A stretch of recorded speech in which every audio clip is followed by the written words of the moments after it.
Hello，今集同大家講呢一對 Nono Flow Model S。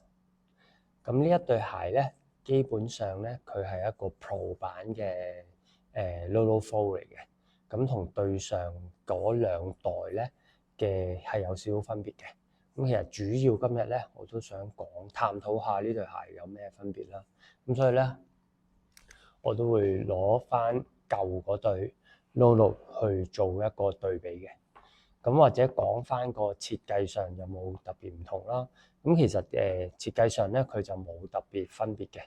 咁明顯望落去咧，其實除咗你望見有鞋帶上嘅分別之外咧，咁驟眼望落去咧分別係不大嘅。但係咧着落去咧個舒適度啊或者其他感受咧又會有啲唔同喎。咁所以咧其實我可以慢慢講翻啦。咁設計上一樣啦。其實佢會做翻鞋頭嗰度有一個鏡皮啦，咁但係咧佢個腳趾公嘅位置咧，佢有一個多一個fuse 啊，即係一啲熱熔嘅墊咁上下嘅嘢啦，咁啊增加咗個保護性嘅。咁另外都會令到個鞋頭呢個位置係 firm 啲嘅。咁另外咧佢布面啦。仲有中間有一個布面啦，佢個布面個織法咧同舊嗰一代咧係有啲分別嘅。咁一陣我再探討下。咁另外就係佢鞋帶啦，佢由本身圓形鞋帶而家變咗一個布條型嘅鞋帶。咁鞋帶上我自己覺得佢係穩陣嘅，咁冇咁容易甩鞋帶啦。咁明顯上個分別鞋身咧，佢喺後邊咧會有多一條尼龍帶。咁啊包住個鞋踭嘅，令到個鞋踭個穩固性係提升啦。咁令到嗰個貼合度都會提升嘅。咁其實我覺得佢最明顯嘅分別就係嗰個鞋底啦。鞋底上咧，其實佢用除咗佢一貫嘅Y 型嘅紋之外咧，佢其實亦都將個底做一個帽咧加工啊。咁啊改咗，咁令到一個 Y 字形嘅紋之外咧，佢亦都有一啲凸起嘅立體少少嘅紋，咁令到嗰個摩擦嗰個面積會大咗，咁所以相對上咧，佢嗰個摩擦面咧，物理上個摩擦度咧，佢係高咗嘅。咁另外咧，我問翻 Nono 嗰邊嘅方面啦，佢就話佢個鞋底嗰個橡膠個方面有少少改動，咁所以咧其實佢係會絕啲嘅。咁我亦都攞啲水喺翻個地下度試啦，咁係模仿翻，譬如咧，即係落雨或者地濕嘅環境下，咁會唔會真係防到線啦？咁基本上佢嗰啲一般嘅盲人輔助嗰啲地面咧，咁我測試過啦，咁其實佢係比起舊嗰代 Nono Flow 係絕啲嘅，絕身好多嘅，其實都明顯嘅。咁反而係一啲瓷磚或者一啲磚嘅地咧，其實相對上佢都有個防線能力都有提升嘅。咁但係就唔會話去到你一踩落去就好絕嗰種咯。咁我覺得係足夠日常生活使用嘅，係我自己覺得足夠日常生活使用嘅。而另外做翻少少嘅爬牆嘅一個測試啦，咁其實佢都係有一定嘅抓地力，咁所以我覺得今次佢最大嘅改進係個鞋底咯。佢鞋底上面咧個改進明顯地係冇咁跣啦，尤其是喺濕水情況下，乾嘅情況下其實佢完全體驗唔到有啲咩問題。咁唯獨是之前嘅一對都多人提出話濕咗水咧有機會會跣嘅。咁而家呢一對咧 Model S 咧，其實係濕咗水佢都唔會話跣咯。咁但係你話會唔會比起一般其他鞋會再絕啲啊？或者佢係好防跣咧？咁我暫時都係有待觀察。但係我約摸做過啲測試，其實佢都係有一定嘅防跣能力啦。同埋因為佢增加咗一啲接觸面，咁所以咧我相對上覺得佢都係會襟啲、襟蝕啲。冇咁快蝕晒嗰啲 Y 字紋，咁所以耐用程度都係提升咗咯。咁可以講下個鞋面啦。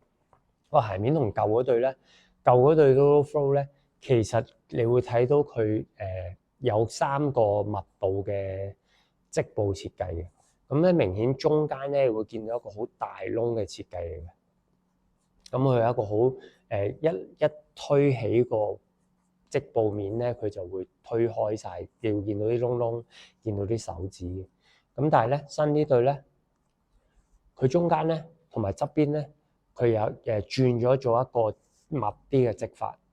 咁同埋我深信佢成個物料上可能有加咗其他再多啲彈性嘅物料。呢個我就唔清楚，但係感覺上啦，佢着落去嘅時候咧，你會覺得佢包腳咗好多，比起普通呢對 Flow 嘅時候，佢係包腳咗好多。咁你 feel 到佢完全係包貼住成個腳面。咁我又亦都做過一啲測試啦，一啲橫移動啊或者向前褪嘅測試啦。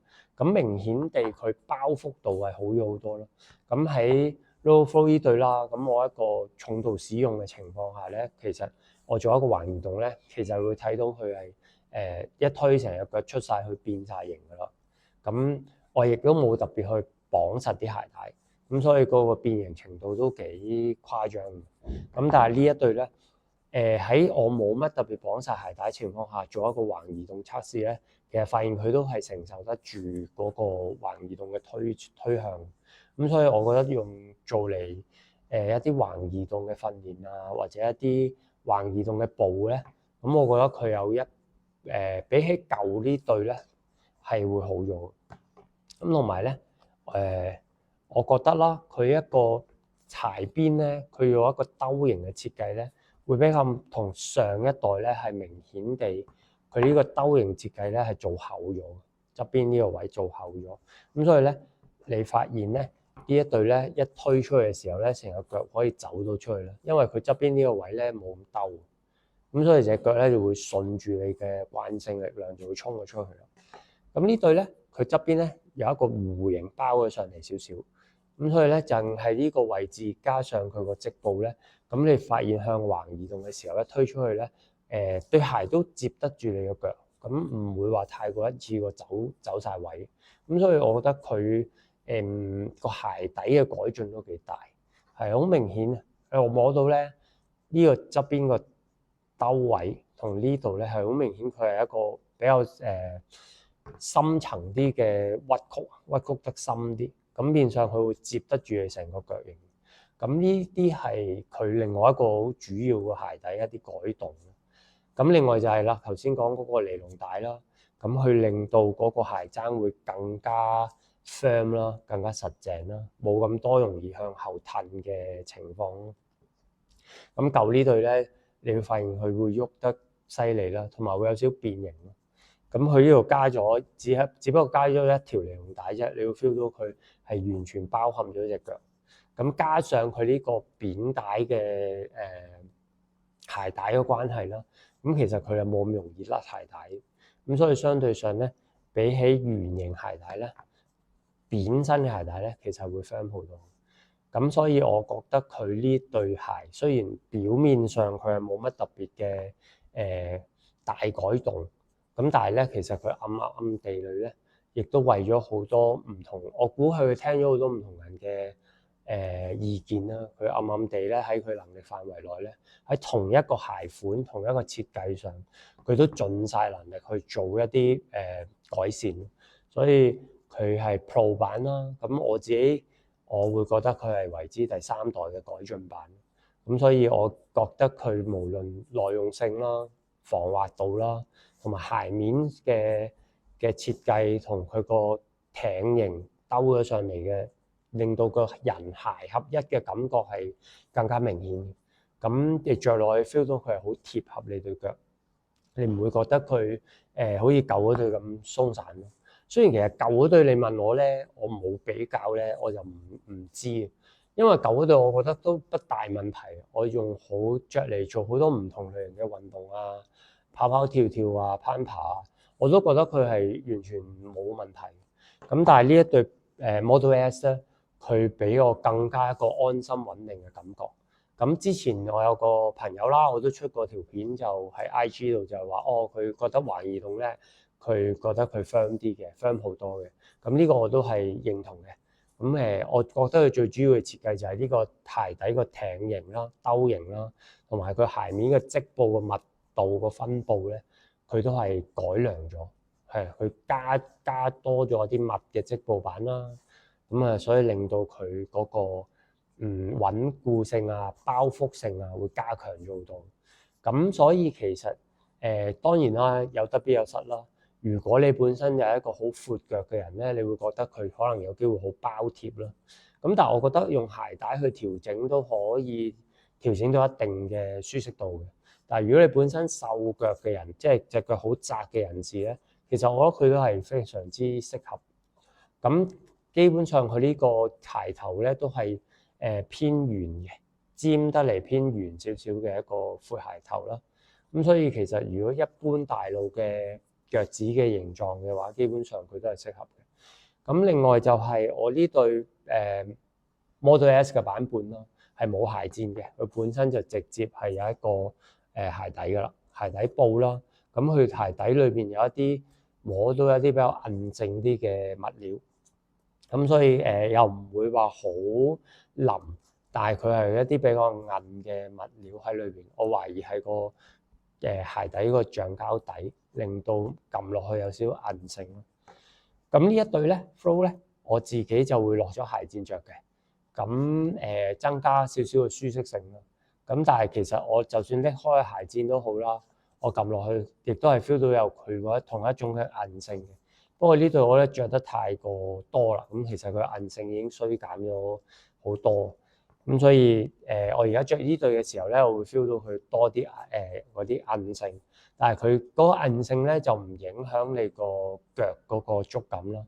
其實你踩落地下都會 feel 到佢好 firm，都實在同個地面個接觸係好少。咁其實佢係一個 zero drop 咯，前後都係冇乜一個高低嘅鞋啦。咁所以一般基本 barefoot shoes 嘅要求佢都係滿足啦。一個闊鞋前掌啦，一個 zero drop 嘅鞋底啦，同埋佢一個好容易屈曲嘅一個特性啦。咁其實呢個係 barefoot shoes 嘅3項基本要求嚟嘅。咁但係其實我都想探討下，係咪真係要如果一次過轉做 barefoot shoes 咧？咁其實我知道好多人都係未必適應。咁其實你問我，我覺得如果你想揀一個闊鞋頭為之優先咧，我覺得係比較容易啲適應嘅。咁呢個有機會我又再拍片去探討下呢個問題。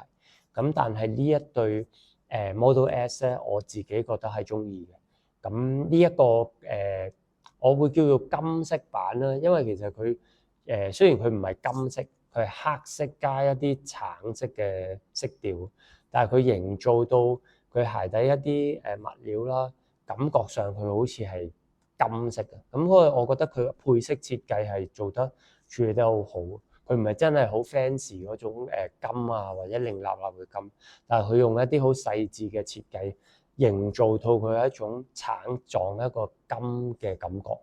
咁我覺得呢個係設計上嘅一個非常之好嘅配飾嚟嘅。咁當然佢另外有其他唔同顏色啦。咁我自己覺得黑色鞋嚟講，佢係 comfortable 啦。咁所以我都係揀咗黑色嘅版本嚟做一個測試。咁但係我自己一個少少唔喜歡嘅地方就係我唔中意佢呢個腳趾公個熱熔膠，因為我覺得新着嘅話咧，我覺得佢個異物感啦，我好明顯都 feel 到佢有啲嘢頂住我，咁嗰個異物感比較強烈啲。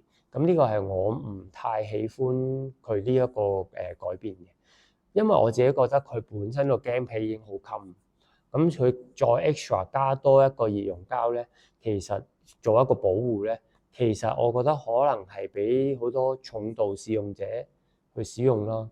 咁所以佢加多一層保護啦。但係我自己覺得就嗰個異物感會比較強烈，因為佢本身嗰個鞋已經好貼合噶啦，咁所以咧你好容易腳趾公咧，佢會 feel 到佢有一個異物啦，頂住你嘅感覺。但係嗰種頂又唔係話頂腳趾，即係唔啱 size 嗰種頂，咁而係你會 feel 到有啲嘢 hold 住咗你。咁反而呢對 Flow 就冇啦，因為佢係一個好腍嘅鏡皮面。咁其實我自己覺得我着咁耐 Flow 呢對係冇一個因為安全性問題，你譬如撞鞋頭啊、頂趾啊，或者其他問題咯。所以我覺得佢就算冇都係適合嘅。咁可能 for 一般其他人士有機會會俾人踩腳趾啊，或者想多啲保護嘅，咁呢個都我覺得都係合格嘅，我覺得都 OK 嘅，我接受呢樣嘢。咁希望着耐啲，佢呢個異物感會冇咁強烈嘅話，咁我就會更加喜歡佢咯。係啊，咁大致上咧，今日呢對 Flow 咧，就係短短地做一個簡單嘅 update 同一個介紹。咁如果你有興趣嘅，記得歡迎去Lolo Flow 嗰個實體鋪去試下。咁佢嗰個實體鋪就喺上環嘅。咁其實就唔遠嘅，離開地鐵站行1-2個字路程都到㗎啦。咁喺文武廟附近。如果係嘅話，我強烈建議你都係去試下實物嘅。咁如果上網買錯咧，咁又我覺得唔抵啦。咁如果你試啱嘅，咁我覺得佢係一對唔錯嘅運動用嘅鞋款咯。咁如果你話中意着嚟出街嘅，我覺得絕對冇問題啦。因為佢嘅設計本身都係好靚，同埋我喺街度都見唔少人去着呢對 Lolo Flow。咁所以我覺得佢呢個設計係成功嘅，受歡迎。咁佢不斷改進嘅情況下咧，咁我覺得佢力臻完美啦。咁佢呢對鞋係力讚嘅。咁所以其實我已經第3對啦，呢對Model S 係第3對。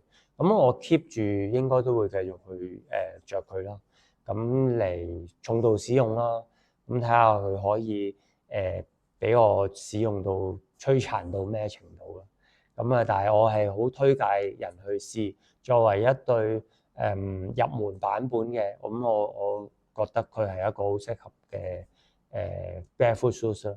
咁所以如果你有興趣嘅，記得去試實物。咁今集係咁多，感謝大家，拜拜。